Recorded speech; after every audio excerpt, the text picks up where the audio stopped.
Working woman, दिल छू लेने वाली कहानी। ऐसे शब्द सुनकर मुझे बहुत गुस्सा आया।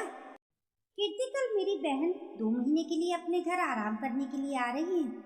उसका तुम्हें अच्छे से ख्याल रखना है। इतना याद रखना कि वे यहाँ आराम करने के लिए आ रही हैं। वह बार बार आराम पर जोर दे रहा था। कीर्ति ने कुछ नहीं कहा, जल्दी से सबके लंच बॉक्स रखे, सास का खाना टेबल पर रखा और अपना लंच बॉक्स लेकर चली गई। मनीष से विमला जी ने कहा, देख महारानी बिना जवाब दिए कैसे चली जा रही है। मुझे मालूम था मेरी बेटियों को देखते ही इसका मूड ऑफ हो जाता है।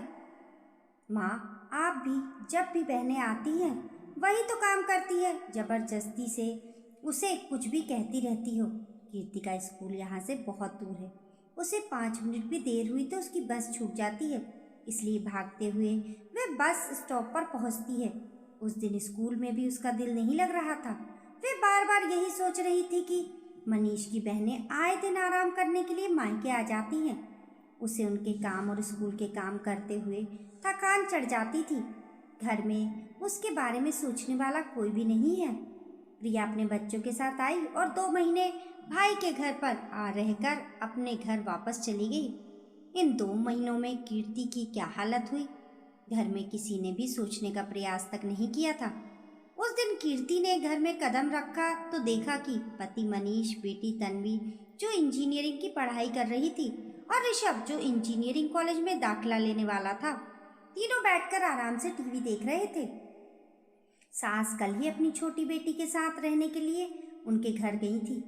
कीर्ति ने सबको संबोधित करते हुए कहा, मैं आप लोगों से कुछ कहना चाहती हूँ। तीनों ने एक साथ कहा, अभी हम व्यस्त हैं, कल बात करेंगे। कीर्ति ने कहा, कल मैं नहीं रहूंगी।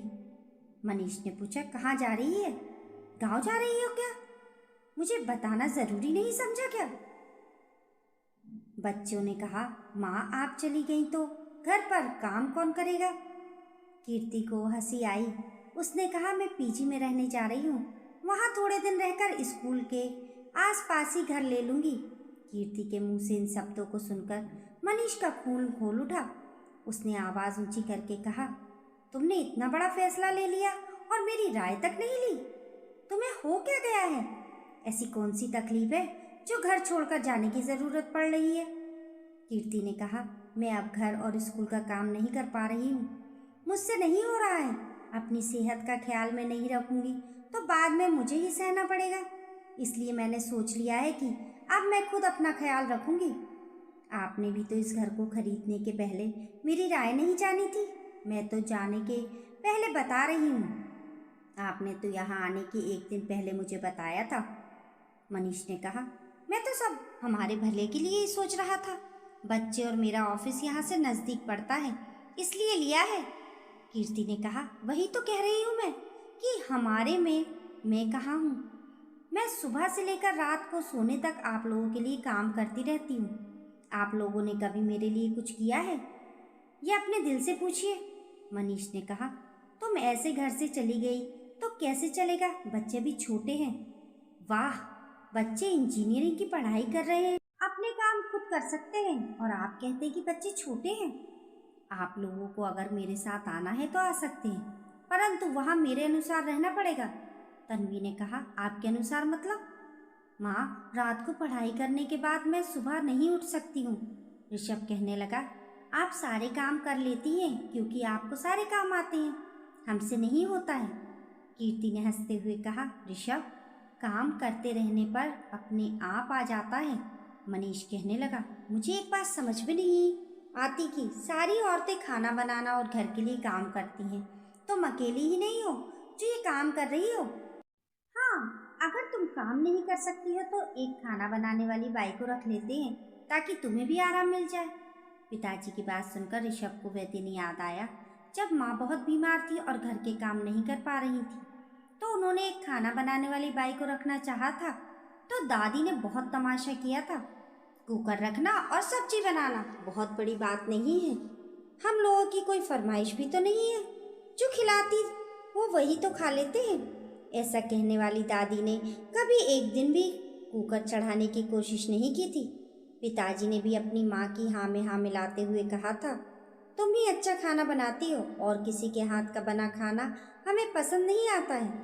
ऐसा कहने वाले पिताजी ने कभी एक कप चाय भी खुद लेकर नहीं पिया है, इसलिए इस बार माँ अपनी बात पर अड़िग है। उसने माँ की तरफ मुड़कर कहा, माँ, मैं आपके साथ चलने के लिए तैयार हूँ, आप आराम कीजिए, मैं आपकी मदद करूँगा। कहते हुए कमरे में चला गया। अब कमरे में बाप बेटी ही बच गए थे। कीर्ति को गुस्से से देखते हुए मनीष ने कहा, मेरी माँ ने हमारे लिए बहुत कुछ किया है, पर कभी उफ तक नहीं की है, और तुम हंगामा खड़ा कर रही हो। तन्वी ने कहा, पापा प्लीज़, आप माँ की तुलना दादी से कैसे कर सकते हैं? दादी तो घर में रहती थी, जबकि माँ बाहर नौकरी भी करती हैं। मैं, आप, दादी, हम सब ने माँ के साथ गलत किया है। मुझे अपनी गलती का एहसास हो गया है। मैं माँ के साथ जा रही हूँ। मनीष अकेला ही बैठक में रह गया था। वह भी सोचने के लिए मजबूर हो गया था।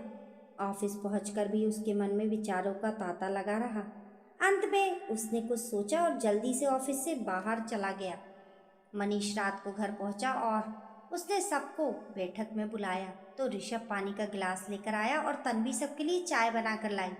कीर्ति के आते ही मनीष ने उससे कहा, आज मैंने तुम्हारे स्कूल के पास 2 फ्लैट देखे हैं, कल हम सब जाकर देखेंगे, जो पसंद आए उसमें शिफ्ट हो जाएंगे। कीर्ति, मैं भी तुम्हारे साथ हूँ, तन्वी ने कहा। मेरी एक राय है। सबने कहा, बोलो, क्या बोलना है? हम इसी घर में रहेंगे, पर खाना बनाने वाली बाई को रख लेते हैं। माँ को बस स्टॉप तक जाने के लिए ऑटो रख लेते हैं।